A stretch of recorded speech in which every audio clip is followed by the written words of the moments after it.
Hey everybody, good morning. Good morning. It's about 6:30 in the AM in Georgia.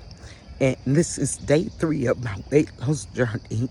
And I'm on my walk. And I wanted to make this video before I start to huff and puff too bad, because the huffing and the puffing is going to come before this walk is over, but that's okay. It's part of the journey, and I want to encourage those who feel like they're not in shape, that, they can't get out and walk, they shortness of breath.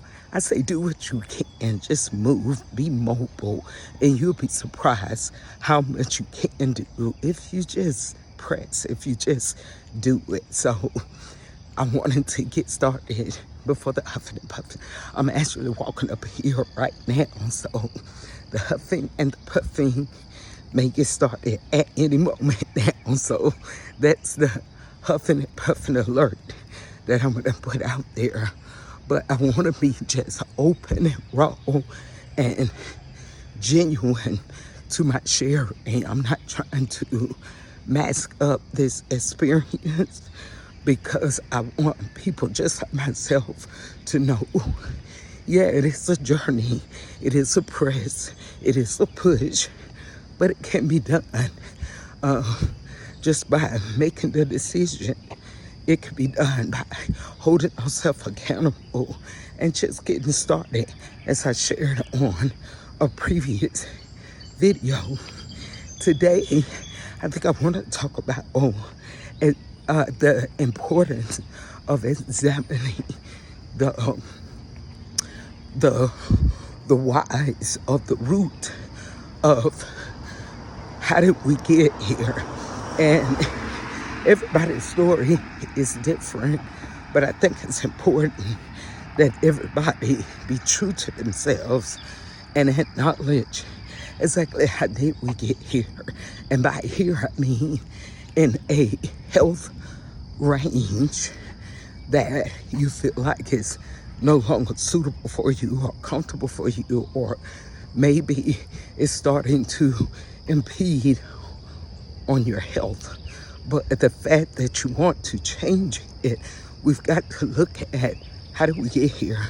And this is not to make excuses, but it is to acknowledge some of the things, as much as you can identify, that cause us to get here.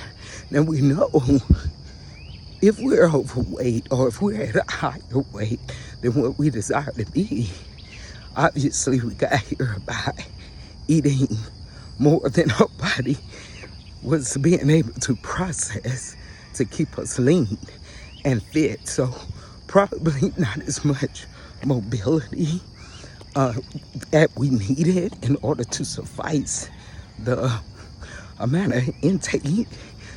That's just old knowledge, right? Eat less, exercise more. That's how you lose the weight. At least that's what's been said all these years. But sometimes there are underlying things as to why we do that. And those are the things that I'm saying that we need to take a look at and we need to examine. So I would tell you my personal story. I had quite a few loss or changes in my life over the last 2 years. My mom became very ill, so I took some time off work to be with her, but most of the time was spent at the hospital just sitting with her and taking care of her. Unfortunately, or I'm just gonna say based on the will of God, my mom did pass away. And I was a caregiver for my dad during that time. And unfortunately, or should I just say, as the Lord's will, my father also passed away the next year. So I had 2 significant losses within like 14 months of each other. And also with taking care of my dad for 3.5 years, the focus wasn't so much on my own health. It should have been, because many people kept telling me as a caregiver, take care of yourself. But honestly, my priority was, I got to keep doing what I'm doing because my dad needs me. So I was working full time. I was taking care of my dad. I was very active in the community and in the church. And I just did not pay a lot of attention to what I was eating as far as healthy, just to get a meal. You know, I was feeding my dad what he needed to be healthy because he was diabetic. But as for myself, you know, I would grab something on the way to work, or I would grab something while I was at work. And we all know when you're eating food that you did not prepare, then you make yourself subjective to, you know, that cook's idea of what's too much salt or what's too much sugar. So I lost my mom, I lost my dad 4 months after I lost my dad. My older brother passed away for cancer. So again, another traumatic loss. And then I don't even know if it was weeks. Yeah, it was probably 3 weeks after that. My career of 22 years was suddenly no more. They decided to do a reorg, and I say unfortunately, but by the will of God, because I'm learning to appreciate this, I was an impacted employee, but not without benefit. So I want to make sure that stated that, yes, God allowed it to happen, but he did not allow me to leave empty-handed. So I'm grateful for that.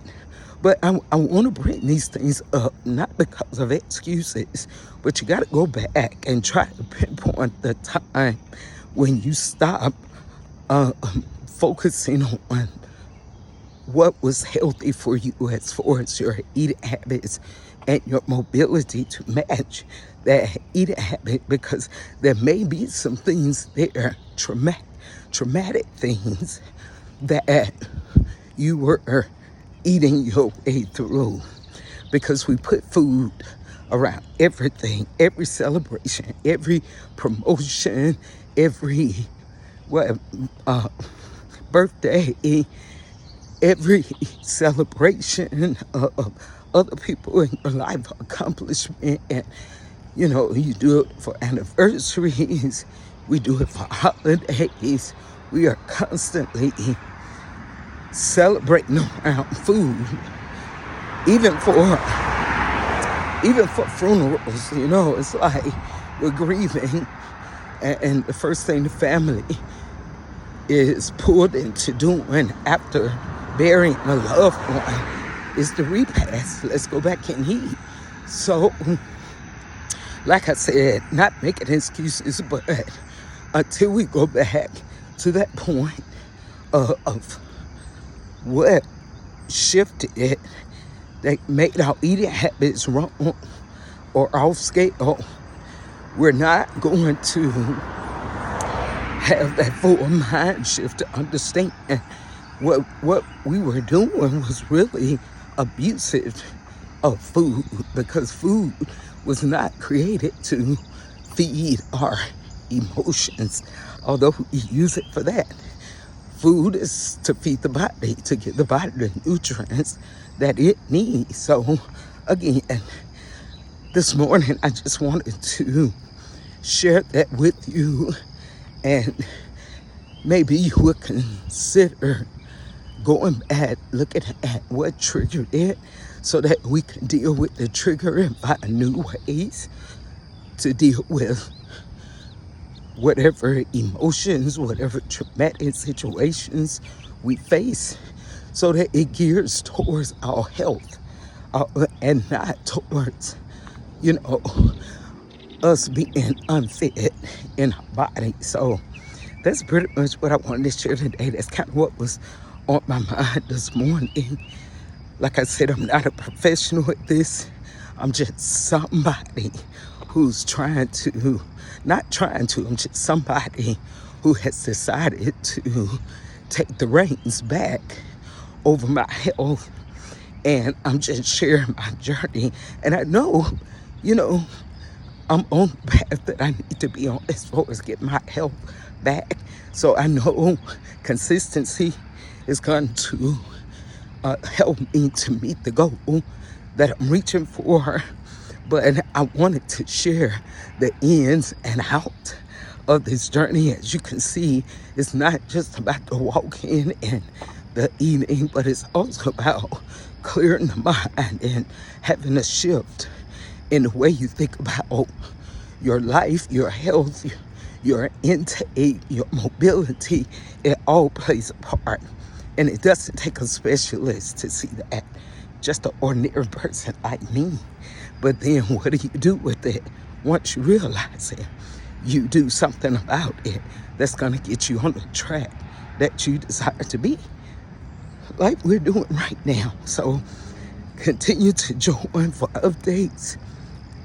And just for me sharing my experience, be sure to subscribe, because I do want to gain enough subscribers so that I can go live on YouTube and maybe have some sit-down sessions, some open sessions, some interaction with other people. So I'm new at doing this on YouTube. So I ask if you would just subscribe to my channel, then I can get enough followers so that I can go live and start to have more in-depth conversations, and I can engage with some of you who perhaps have additional knowledge that can be shared on that platform to help people like myself, or to further educate us on how we can continue this journey of health. It's never too late. That's what I want to say. It's just never too late. So rise up with the morning. Take those first steps and you'll be on your way. Have a great day.